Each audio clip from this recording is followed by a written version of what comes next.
بسم اللہ الرحمن الرحیم۔ سب سے پہلے تو آپ سب دوستوں کا بہت بہت شکریہ۔ آج میں ایک اہم ترین ایشو کے اوپر آپ سے بات کروں گا، لیکن اس سے پہلے ظاہری سی بات ہے کہ پاکستان میں یہاں پہ آپ دیکھتے ہیں کہ NRO لیگ روزانہ سرکس لگانے آ جاتے ہیں، اور میں نے تو پہلے کہا تھا میں گزارش ہی کر سکتا ہوں اپنے میڈیا کے دوستوں سے، میں نے گزارش کی تھی کہ پاکستانی عوام کو بہترین تفریح مہیا کرنے کے لیے ان کو انٹرٹینمنٹ چینلز پہ شفٹ کر دے، اور سنجیدہ ایشوز اور سنجیدہ موضوعات جو ہے اور عوامی ایشوز ہے اس کا بحث نیوز چینل پہ شروع ہو جائے گا۔ میں گزارش ہی کر سکتا تھا، گزارش کی۔ میں 2 منٹ اس کے اوپر بات کروں گا، پھر اصل موضوع کے اوپر آؤں گا۔ یہ کہانی شروع ہوئی تھی ان کی اس NRO سے، اور آپ کو یاد ہوگا کہ یہ قومی اسمبلی میں، جناب پلیز آپ فون بند کر دیں اپنا جی، کہانی اس سے شروع ہوئی تھی کہ انہوں نے قومی اسمبلی میں تحریری NRO مانگا، وہ نہیں ملا۔ اس کے بعد سڑکوں پہ نکل آئے، اور سڑکوں پہ جب نکل آئے تو روز آپ کو ایک نئی نئی چیز دیکھنے کو ملتی ہے۔ عوام نے سیاسی میدان میں ان کو مسترد کر دیا، جس بری انداز سے ان کے جلسے مسترد ہوئے، چاہے لاہور ہو، ملاکنڈ میں تو یہاں تک ہوا کہ گراؤنڈ سے کرسیاں اٹھاتے ہوئے بھاگے جا رہے تھے، سڑک سے پھر گلی تک پہنچ گئے، اور یہ مناظر آپ کے چینلز نے بھی دکھائے۔ میں اس کے اوپر بات نہیں کرنا چاہتا کیونکہ ان کی اتنی اہمیت ہی نہیں ہے۔ پشاور جلسہ، پھر لاہور کی جلسی، یہ تمام چیزیں آپ نے دیکھی، ناکامی ہوئی۔ گلگت بلتستان انتخابات، بری طرح عوام نے ان کو مسترد کر دیا۔ اب یہ NRO مانگا تھا، میں موٹی موٹی چیز اس میں جلدی جلدی آپ کو بتا دوں۔ Section 2، section 4، section 6، section 7، section 11، section 5، section 21، section 9، ان تمام میں انہوں نے نیب کے 34 نکات میں سے ان کو ختم کرنے کا کہا، اور یہ بہت زیادہ ہے۔ لیکن بینیفیشریز کے کون تھے، کس کے کیسز چل رہے ہیں؟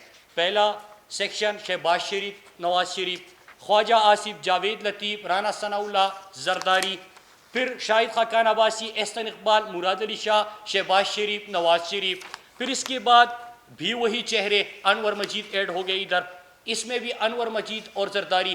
یہ تمام چیزیں کہ یہ کیسز جو چل رہے ہیں ان کو ختم کر دے اور NRO دے دے، یہ نہیں ملا، سڑکوں پہ نکل آئے۔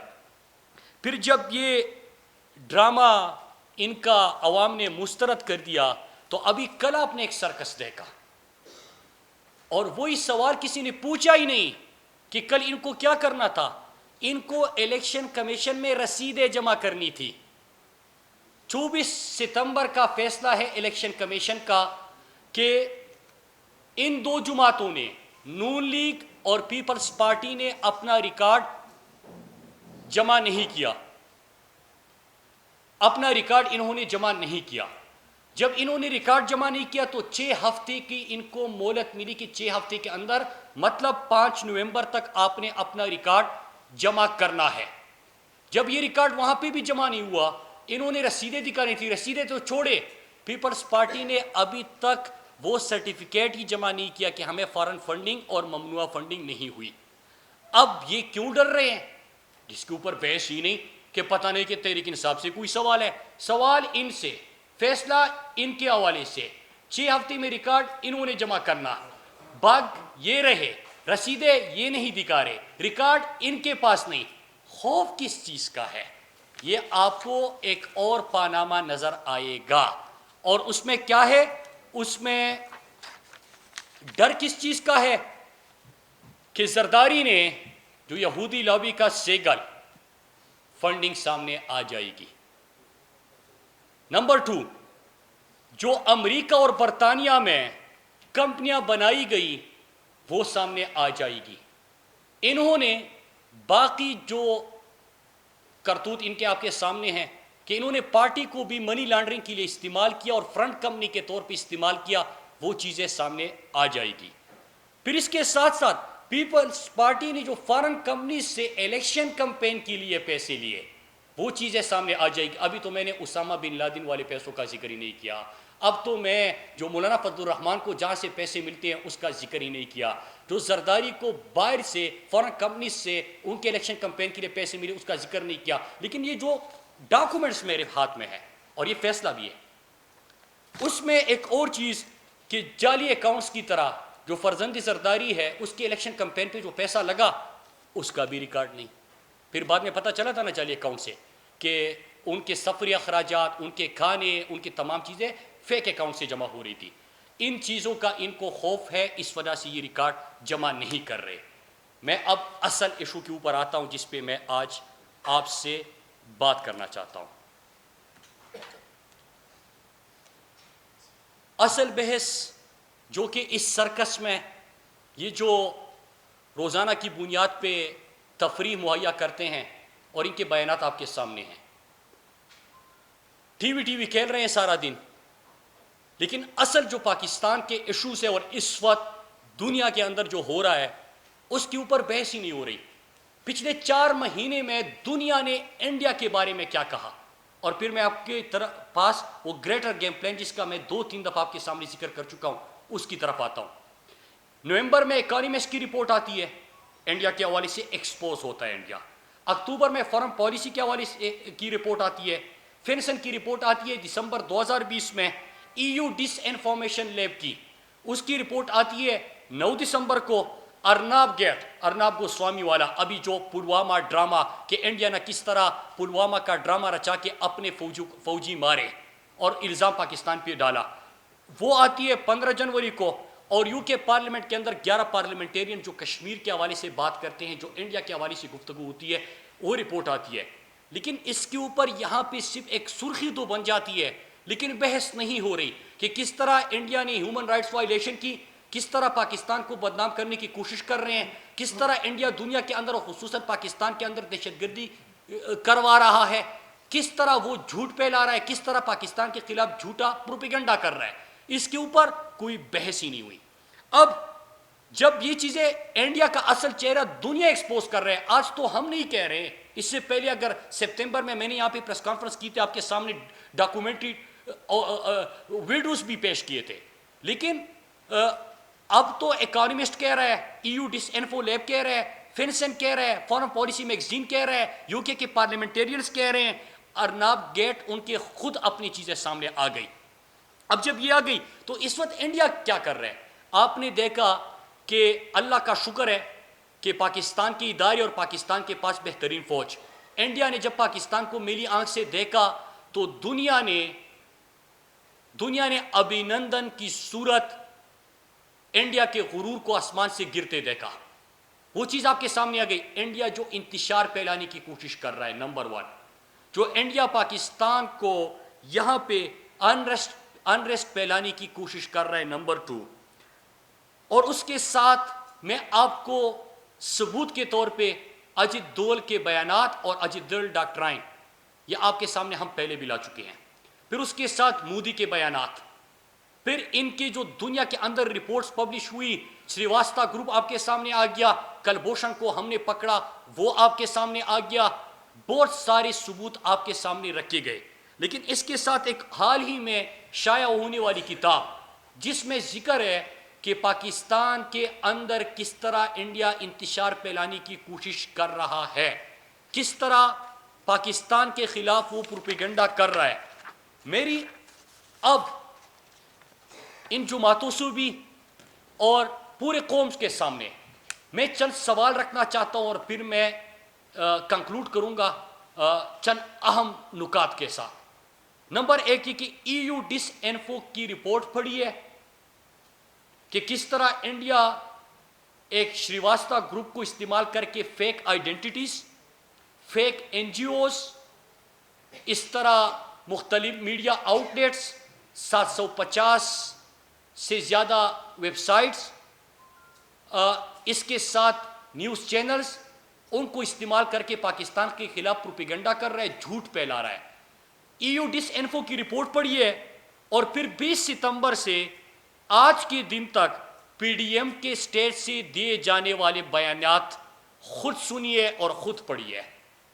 کیا مماثلت ہے اور کیوں ہے؟ نمبر 1. نمبر 2، حال ہی میں شائع ہونے والی کتاب اجیت دول کے بیانات یا اجیت دول ڈاکٹرائن جو وہ کہتے ہیں ان کو، انڈیا اسرائیل کا گریٹر گیم پلان. یہ دیکھیے اور اگر آپ نے نہیں دیکھا تو انشاءاللہ آپ کی کہنے پہ میں کل پرسوں آپ کو وہ ویڈیو ثبوت کے ساتھ وہ بیانات پھر سے دکھا دوں گا اگر کوئی بھول گیا ہے وہ دیکھیے. اور پھر آزاد بلوچستان کا نعرہ، مزار قائد کی بے حرمتی، کراچی میں اردو زبان والوں کے خلاف زہر اگلنا، پنجاب جا کے لاہور میں لاہوریوں کی تذلیل کرنا، خیبر پختونخوا جا کے لڑا اور بر کا نعرہ لگانا، کس کی سوچ، کس کے بیانیے اور کس کو نشانہ بنایا گیا؟ ان دونوں کو اکٹھے پڑھیے. تیسرا، انڈیا نے پاکستان کو میلی آنکھ سے دیکھا، پوری دنیا نے دیکھا، اور میں سلام پیش کرتا ہوں پاکستان کے پرائم منسٹر اور پاکستان کی ادارے، تو انہوں نے کا کردار تو تھا ہی، لیکن میں سلام پیش کرتا ہوں اپنے میڈیا کو، اپنے پاکستان کے نوجوانوں کو جو سوشل میڈیا پہ تھے، کہ جب یہاں پہ انہوں نے پاکستان کو میلی آنکھ سے دیکھا تو کس طرح ان کی تیاری گرائی گئی، اور پورا جو ان کا جھوٹا پروپیگنڈا اور کیمپین تھی آپ سب نے مل کر اس کو شکست دی. اس وقت سب کے سامنے ایک ہی سوچ تھی، ایک ہی آواز تھی، ایک ہی بیانیہ تھا، وہ پاکستان کا تھا اور پاکستان کی بات ہو رہی تھی. اس کو دیکھیے پھر پارلیمنٹ میں ان کی جماعت کی طرف سے دیا جانے والا بیان کہ پاکستان کی جیت کو متنازع بنانے کی کوشش اور پاکستانیوں کے حوصلے کو پست کرنے کی ناپاک کوشش کیوں ہوئی اور کس لیے ہوئی. نمبر 4، اور میں امید کرتا ہوں کہ ان سوالوں کو پھر آپ صرف ابھی میڈیا کی حد تک چلا کے بھولیں گے نہیں، بلکہ یہ سوال پوچھیں گے، بحیثیت پاکستانی ہمیں پوچھنا ہے. نمبر 4، نواز شریف کی میں بارہا ذکر کر رہا ہوں لابیست سے ملاقاتوں کی. نواز شریف سابق نااہل وزیر اعظم، سرٹیفائیڈ چور ڈاکو، سرٹیفائیڈ اشتہاری، اس کی لندن میں لابیست سے ملاقاتیں ہوتی ہے، اور اس کے 2 ایجنڈے بھی میں آپ کے سامنے رکھتا ہوں کہ کس پوائنٹ پہ بات ہوئی. پاکستان کی فوج کے خلاف اور ایک کرپٹ کو ڈیموکریسی کا ڈیموکریٹک چیمپئن کے طور پہ پیش کرنا، یہ 2 نکات تھے. ان 2 نکات کو دیکھیے، اور پھر انڈیا اسرائیل کے گریٹر گیم پلان کو دیکھیے، کیوں مماثلت ہے، کیوں اسی ایجنڈے اور نیریٹو کے اوپر بات ہو رہی ہے. میرا ایک اور سوال، مولانا اجیت دول کی میں نے آپ کو پوری کہانی بتائی اس گیم پلان کی کہ پاکستان کے اندر انتشار، اور وہ کیا کہتے ہیں، یہ کتاب میں کیا لکھا گیا ہے، اجیت دول نے کیا کہا، گریٹر گیم پلان کیا ہے. میں پھر سے ریپیٹ کر دوں کہ سندھیوں کے حوالے سے، سندھ کے حوالے سے، بلوچستان کے حوالے سے جو نعرہ لگا، بلوچستان کے حوالے سے وہ سوچ، خیبر پختونخوا کے حوالے سے وہ سوچ جو پچھلے جلسے میں نعرہ لگا، یہ ان کا گریٹر گیم پلان ہے. اب اس گریٹر گیم پلان کو دیکھ لیجئے، اجیت دول کے کردار کو دیکھ لیجئے، مولانا فضل الرحمان کی اس سے ملاقات کو دیکھ لیجئے. مولانا فضل الرحمان کی ملاقات کیوں ہوئی، کس حوالے سے ہوئی اور کن نکات پہ بحث ہوئی، یہ سوال آپ نے کرنا ہے. پھر ایک اور چیز، ضم شدہ اضلاع، پھر اسی کے گیم پلان کو دیکھ لیجئے، ضم شدہ اضلاع سابقہ فاٹا، اور جب انضمام ہو رہا تھا تو اس وقت سے لے کے آج کے دن تک اس کی مخالفت کون کر رہا تھا؟ فضل الرحمان. کیوں کر رہا تھا میں آپ کے سامنے آج رکھ لیتا ہوں. کس بیرونی ملک سے اس کی بات ہوئی اور ان سے کتنی فنڈنگ لی اس کی مخالفت کرنے کے لیے. ایک اور سوال، اجمل قادری کا تعلق کس جماعت سے ہے؟ کس جماعت سے اجمل قادری کا تعلق؟ اسی کی جماعت سے ہیں. حکومت کس کی ہے؟ نواز شریف کی.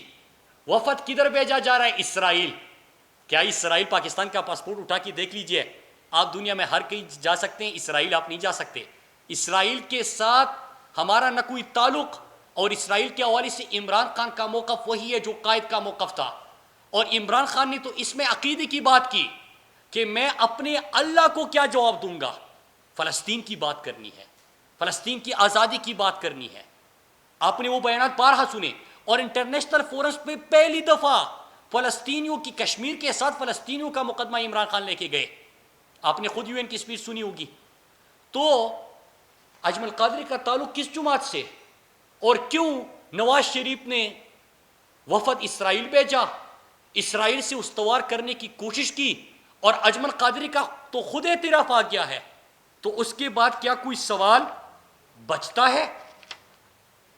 اور کیا یہی وجہ تو نہیں ہے اسرائیل سے تعلقات کی ان کی کہ جے آئی ٹی جب بنی تھی آپ کو یاد ہوگا، ایک تو لابیسٹ سے ملاقاتوں کو دیکھ لیجئے، پچھلی حکومت میں انہوں نے جس طرح ختم نبوت قانون میں ترمیم کی کوشش کی تھی، یاد ہے آپ کو؟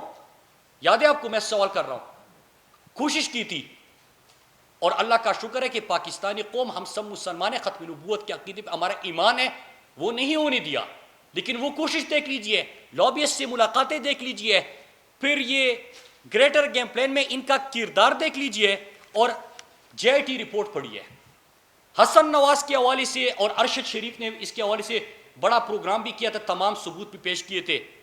جو حسن نواز کی کمپنی ہے اس میں 2 حصے دار، ایک کمپنیوں کے جو ڈائریکٹر ہے وہ یہودی ہے، نمبر 2 یہودیوں کی ایک اور کمپنی ٹیمپل سیکرٹریز ہے، حسن نواز کی کمپنی شراکت دار ہے ان کی۔ ڈیوڈ پرل 1994 سے 2011 تک ٹیمپل یہ جو کمپنی ہے اس کا مالک تھا۔ باربرا ایک اور کردار ہے جو کہ اسرائیلی ہے۔ عالمی یہودی تحریک کا جو سالیڈریٹی کمپین ہے اس کے نہ صرف ڈائریکٹر حسن نواز کی شراکت داروں کے اور ان کی کمپنی، اس کی میں ذکر کر رہا ہوں جو ان کی کمپنیوں میں ڈائریکٹرز ہے یا شراکت دار ہے وہ بھی اسرائیلی، بلکہ اس کے ساتھ ساتھ یہ یہودی جو تنظیمیں ہیں جو ان کی چیریٹی کے کام کرتے، باقی کام کرتے، 7 آرگنائزیشن کے ساتھ جو اس کی کمپنیوں میں کام کر رہے ہیں، شراکت دار ہے یا ڈائریکٹرز ہیں، وہ وہاں پہ یہودیوں کے لیے پوری دنیا کے اندر مہم چلاتے ہیں۔ کیا اس کی وجہ یہ تھی؟ کیا اس کی وجہ یہ تھی کہ عبد الباسط نے جو کہا تھا کہ نواز شریف کے صاحبزادوں کے فون آتے تھے کہ سجن جندال کو ویزا جاری کر دے اور ان کے دوستوں کو ویزا جاری کر دے، ہمارے کاروباری تعلقات ہیں؟ کیا اس کی وجہ وہی ہے کہ انہوں نے کس طرح سابقہ فورن سیکرٹری نے خود بیان دیا، میں نہیں کہہ رہا، اس نے کہا کہ ہمیں نواز شریف کی طرف سے فون آتا تھا کہ آپ نے ان کے حوالے سے، انڈیا اور یہ جو لابی ہے ان کے حوالے سے آپ لوگوں نے کوئی بیان نہیں جاری کرنا؟ کیا یہی وجہ ہے؟ تو میں آج یہ چند سوال چھوڑ کے جا رہا ہوں، اور میں آخر میں پوری قوم سے ایک دفعہ پھر کہ اگر فارن پالیسی کی آج رپورٹ آ رہی ہے، ایو ڈس انفو کی رپورٹ آ رہی ہے، اکانومسٹ کی رپورٹ آ رہی ہے، ارناب گیٹ تو خیر وہ تو دنیا کے سامنے بری طرح ایکسپوز ہو گئے، لیکن یہ جو تمام چیزیں ہو رہی ہے یہ کیا پہلے سے ایو ڈس انفو لیب شریواستہ گروپ کب سے متحرک تھا؟ 15 سال سے تھا۔ ہمارے اداروں نے ہمیشہ سے ان کے مہم جوئی کو، ان کے ناپاک عزائم کو خاک میں ملایا، لیکن اگر 15 سال سے تھا تو آج یہ چیزیں کیوں آ رہی ہے اور پہلے اس کے اوپر بحث کیوں نہیں ہو رہی تھی؟ سوال پوچھئے، فرق ہے۔ فرق یہ کہ آج عمران خان ملک کا وزیر اعظم ہے، عمران خان کا کوئی پاناما اقامہ نہیں ہے، عمران خان کے کوئی ایسی کمپنیاں نہیں ہیں جس میں یہودی شریک ہو، جس کے ڈائریکٹر یہودی ہو۔ عمران خان کے کوئی بزنس انٹرسٹ نہیں ہے کہ اسرائیل سے آپ سامان منگوائے، اسرائیل سے اس کے لیے تعلقات رکھے۔ عمران خان کا ایک ہی مقصد ہے، عمران خان جنگ لڑ رہا ہے پاکستان کی اور پاکستانی قوم کی۔ جو عمران خان نے کمٹمنٹ کی تھی پہلے کیوں نہیں ہوا؟ کیوں 54 سال تک یو این سیکیورٹی کونسل میں کشمیر کے اوپر بحث نہیں ہوئی؟ سوال پوچھیں، ہم سوال پوچھیں گے۔ 54 سال تک اس لیے بحث نہیں ہوئی کہ آپ کی باہر جائیدادیں بنا رہے تھے، آپ ان سے تعلقات استوار کر رہے تھے، آپ کا پاناما بھی تھا، اقامہ بھی تھا، آپ ان کے ساتھ بزنس انٹرسٹ تھے۔ یہ میں نہیں کہہ رہا، آپ عبد الباسط صاحب جو انڈیا میں پاکستان کے ہائی کمشنر تھے، اس نے کہا کہ ہمیں رات کو فون آتا تھا، کس کا؟ حسن اور حسین کا، کہ فلاں فلاں کو ویزا جاری کر دو۔ اس کی ثبوت کیا ہے؟ کیا سب نے سجن جندال کو آپ نے بغیر ویزا کے پاکستان آتے نہیں دیکھا؟ کیا مری میں ان کی ملاقاتوں کے بعد جب آپ نے میڈیا نے سوال پوچھا تو یہی صاحبزادی اور نواز شریف نہیں کہہ رہے تھے کہ ہمارے تو ظاہری تعلقات ہیں؟ کیا آپ نے نواز شریف کی شادی پہ مودی کو بلاتے نہیں دیکھا؟ کیا آپ نے برکا دت کی کتاب نہیں پڑھی کہ کس طرح کٹمنڈو میں سب سے چھپ کے مودی سے ملاقات ہوتی ہے ان کی؟ کیا آپ نے وہ نہیں پڑھی؟ کیا آپ نے حریت رہنماؤں کی وہ فریاد نہیں سنی؟ حریت رہنما، کشمیر کے حریت رہنما، کہ جب یہ انڈیا جاتا ہے تو بزنس مین سے تو ملاقات کرتا ہے لیکن حریت رہنماؤں سے ملاقاتوں سے انکار ہوتا ہے۔ لیکن جب عمران خان آتا ہے تو کشمیر کا سفیر بن جاتا ہے۔ جب عمران خان آتا ہے اور یو این کے اندر وہ سپیچ کرتے ہیں تو ہر پاکستانی کو ہم پاکستانی ہمیشہ سے دکھ ہوتا تھا کہ یہ پرچی لے کے جاتے تھے، جھکے سر ہوتے تھے، باہر کاروباری انٹرسٹ ہوتے تھے، آنکھوں میں آنکھیں ڈال کے بات نہیں کر سکتے تھے۔ کلبھوشن کو رنگے ہاتھوں ہم نے پکڑا، اب اس کا نام لیتے ہوئے شرماتے تھے۔ کیوں نہیں کہ آپ نے پاکستانیوں کو مار رہے تھے، ہمارے پاکستان کے اندر دہشت گردی کی کارروائی کر رہے تھے، ہم نے 7,000 سے زیادہ سیکیورٹی کے اہلکار شہید ہوئے، 80,000 ہمارے پاکستانی بھائی شہید ہوئے، آپ خاموش تھے۔ اس لیے خاموش تھے کہ آپ کے یہ انٹرسٹ تھے۔ اور عمران خان جب ایاک نعبد و ایاک نستعین سے UN میں سپیچ کا آغاز کرتے ہیں، ہر پاکستانی اور ہر مسلمان کا سر فخر سے بلند ہوتا ہے۔ جب وہ ریاست مدینہ کی بات کرتے ہیں، ختم نبوت کے قانون میں تو آپ نے ترمیم کی کوشش کی، عمران خان نے دنیا کو آئینہ دکھایا کہ ناموس رسالت صلی اللہ علیہ وآلہ وسلم کے حوالے سے، ختم نبوت کے حوالے سے عمران خان نے پوری دنیا کو آگاہ کیا۔ کس طرح یورپ پاکستان اربہ مسلمانوں کی دل آزاری کرتا ہے اظہاری رائے کی آزادی کے نام پہ، عمران خان نے وہ دنیا کے سامنے رکھا۔ عمران خان نے فلسطین کا ذکر کیا، عمران خان کشمیر کے سفیر بنے۔ نہ صرف یہ بلکہ آپ خیبر پختونخوا میں جب ہماری حکومت بنی، آپ کو یاد ہونا چاہیے کہ ناموسی رسالت صلی اللہ علیہ وسلم کے اوپر ہم نے کورس کا سلیبس کا حصہ بنایا۔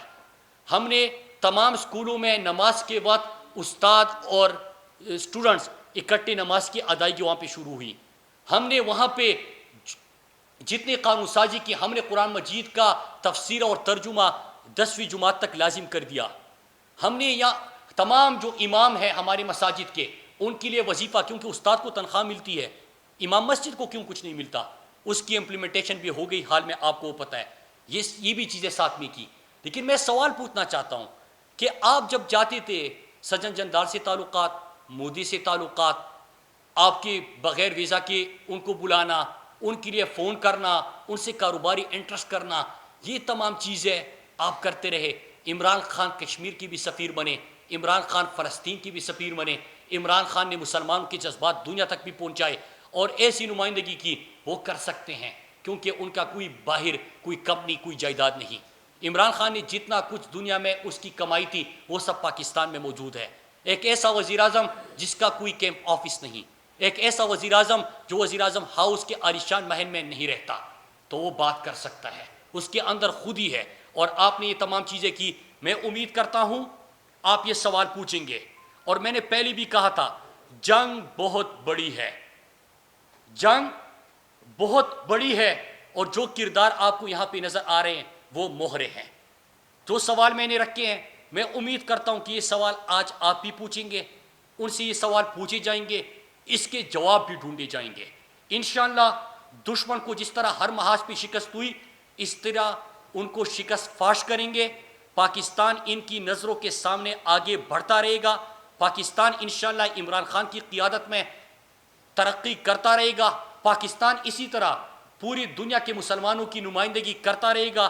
عمران خان اسی طرح انشاءاللہ کشمیر کے فلسطین کے سفیر بن کے دنیا میں ان کا مقدمہ لڑتے رہیں گے، اور کسی کو اچھا لگے برا لگے، ناموسی رسالت صلی اللہ علیہ وآلہ وسلم، مدینے کی ریاست، ختم نبوت کے عقیدے کے اوپر ہمارا ایمان ہے، یہ ہمارا بیلیف ہے۔ کسی کو اچھا لگے برا لگے، دنیا کے سامنے عمران خان یہ مقدمہ رکھتے رہیں گے، یہ بات کرتے رہیں گے۔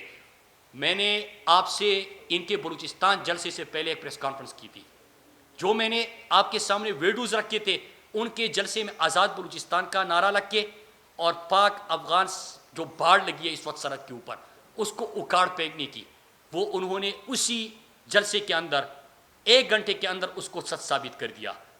اور میں نے یہ بھی کہا تھا کہ EUDIS انفو لیب کی رپورٹ اس وقت نہیں آئی تھی۔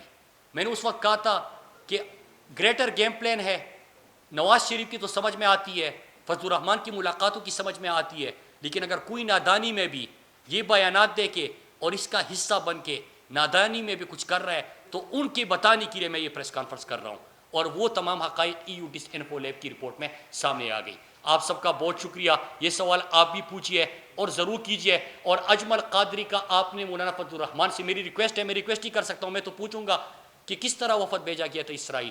کیا یہ جو JIT رپورٹ میں چیزیں آئی تھی یہی آپ کے تعلقات تھے اور یہی آپ کے انٹرسٹ تھے؟